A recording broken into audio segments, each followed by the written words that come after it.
Friends, hello. Cook with மோகனா சமையலுங்க. இப்போ வடகறி எப்படி செய்யுதுன்னு இப்போ சொல்ல போகிறேங்க. சிம்பிளாக எப்படி செய்யுதுன்னு பார்க்கலாம். கேஸ் பற்ற வச்சுட்டு ஒரு குக்கர் வச்சுக்கோங்க. வச்சுட்டு தேவையான அளவுக்கு எண்ணெய் ஊற்றிக்குங்க.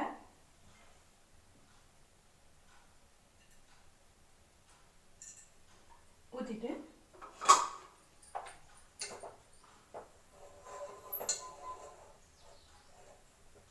எண்ணெய் காயிட்டுங்க. எண்ணெய் காய்ஞ்ச பிறகு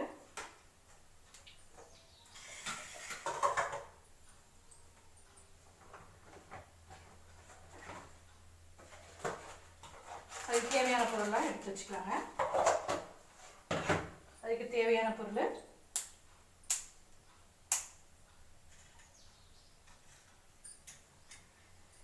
ரெண்டு பட்டை, ரெண்டு லவங்கங்க,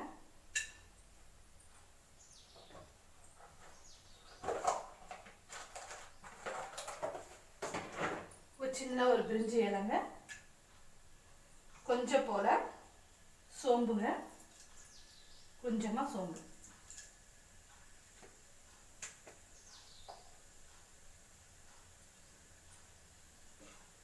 நல்லா அது பொரியட்டுங்க. பட்டை, லவங்கம், சோம்பு நல்லா பொரியணுங்க. தேவைன்னா கொஞ்சம் கடுகு போட்டுக்கலாம். கொஞ்சம் கடுகு போடுறதுன்னா போடுங்க. நான் போடுவேன். போடுறவங்க போடலாம், இல்லைன்னா போடாதவங்க விட்டுருங்க.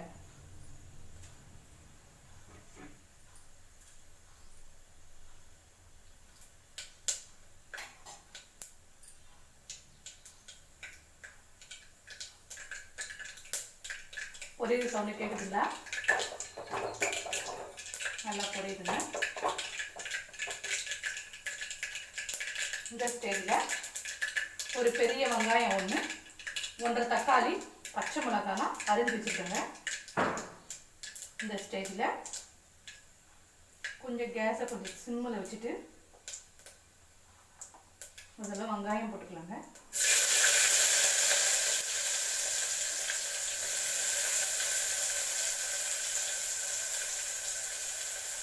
வெங்காயம், பச்சை மிளகா, கருவேப்பிலை முதல்ல போட்டுக்கலாங்க. போட்டுட்டு நல்லா வதக்கணும்.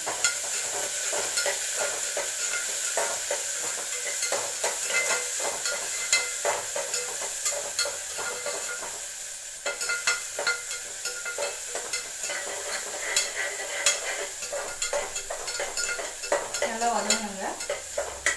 வதங்கிட்டு கொஞ்சம் சால்ட்டு கொஞ்சம் போட்டுக்கோங்க. திட்டமாக ஒரு ஸ்பூன் சால்ட்டு போடுறேங்க. வேணா பத்தலாம் அப்புறம் போட்டுக்கலாம்.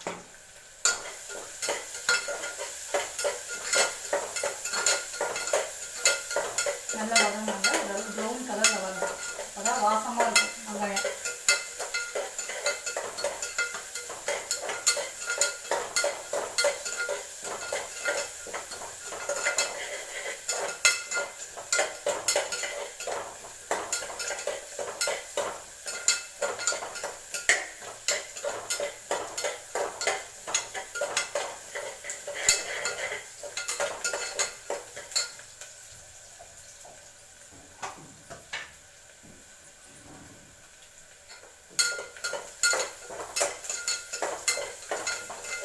நல்லா வதக்கிட்டே இருங்க.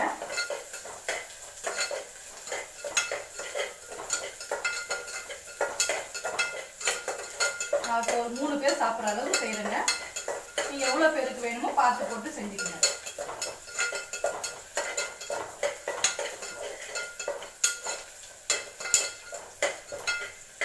பாருங்க, வெங்காயம் ஓரளவுக்கு நல்லா வதங்கிடுச்சுங்க. பாருங்க பாருங்க. இந்த ஸ்டேஜில் கேஸை கொஞ்சம் சிம்மில் வச்சுட்டு இஞ்சி பூண்டு விழுது ஒரு 1/2 ஸ்பூன் போட்டுக்கோங்க.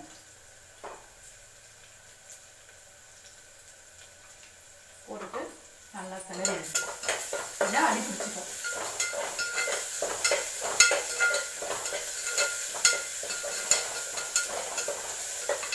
கொஞ்சம் பச்சை வாழை வரைக்கும் கொஞ்சம்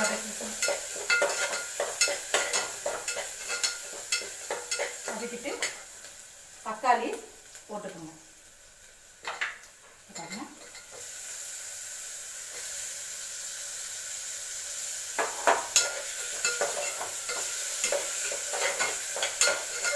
அப்படியே வாசமாக வருதுங்க, நல்லா வாசம் வருது.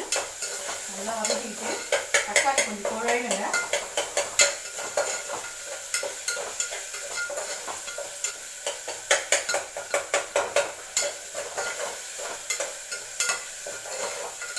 தக்காளி நல்லா வதங்கின பிறகு அதுக்கு தேவையான பொருள்லாம் சேர்த்துக்கலாங்க.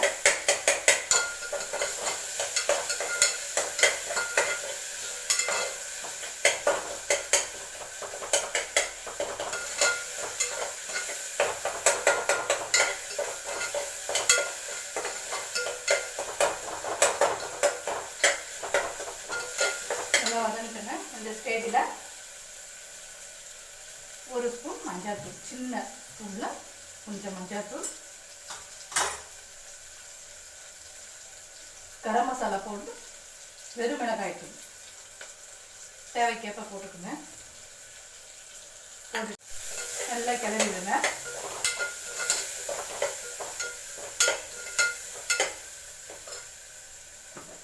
கொஞ்சம் போல் குழம்பு மிளகாய் தூள், கொஞ்சம் போல் குழம்பு அரை ஸ்பூன் போட்டுக்கோங்க. ஏற்கனவே நம்ம தனி மிளகாய் தூள், கரம் மசாலா தூள் எல்லாம் போட்டுருக்கோம். காரத்துக்கு போதும் அதிகமாக கொஞ்சம் போட்டுக்கலாம். காரம் வேணுன்றதை போட்டுக்கலாம். போட்டுட்டு நல்லா வதக்கி விட்டுருங்க. இந்த ஸ்டேஜில் அரைச்சி வச்சிருக்கிற இந்த வடகரி கடலைப்பருப்புக்கு அரைச்சி வச்சிருக்கேன் பாருங்க, அதே இதை போட்டுக்கலாம்.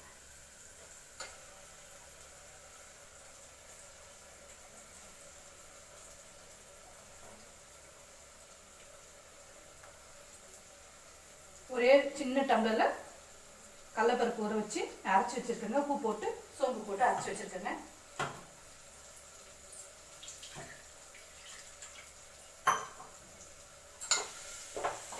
இதை நல்லா கிளறி விட்டுக்குங்க. இப்படி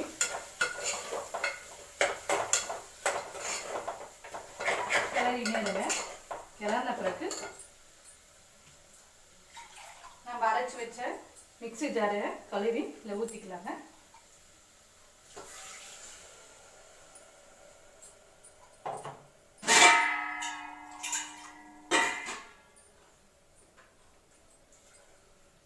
தேவையான அளவுக்கு தண்ணி ஊற்றிக்குங்க. நான் 2 கிளாஸ் தண்ணி ஊற்றிருக்கேன்.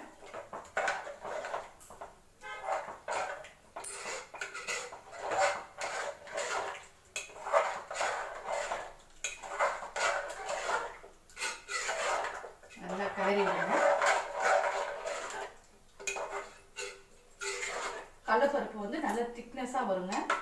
அதனால வேணும்னா இன்னும் கொஞ்சம் தண்ணி ஊற்றிக்கலாம்.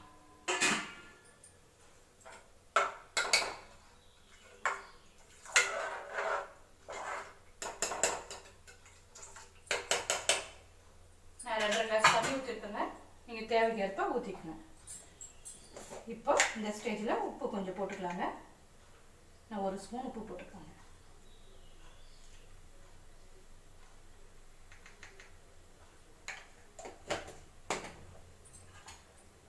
கிளறிட்டு உப்பு காரம்லாம் சரியாக இருக்கான்னு பார்த்துக்கோங்க.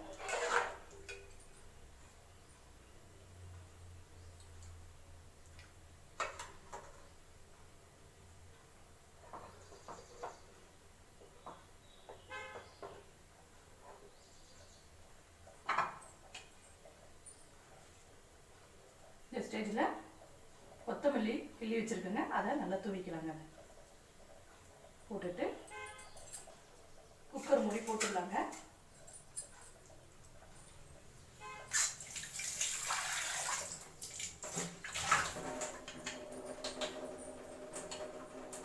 இந்த ஸ்டேஜில் குக்கர் மூடி போட்டு முடியலாம். சுவையான வடகரி ரெடி ஆயிடுச்சு பாருங்க குக்கரில். இதை சாப்பிட்டு பார்த்து எப்படி இருக்குன்னு சொல்லுங்கள். இந்த பக்கம் இட்லி வந்துட்டு இருக்குங்க. சுவையான வடகரி ரெடி ஆயிடுச்சுங்க. இப்போ இட்லி கூட சேர்த்து பரிமாற போகிறேங்க. சாப்பிட்டு பார்த்து எப்படி இருக்கு சொல்லுப்பா. ஓகே, வாவ், சூப்பராக இருக்குது. பார்க்க சொல்லவே அருமை அருமை.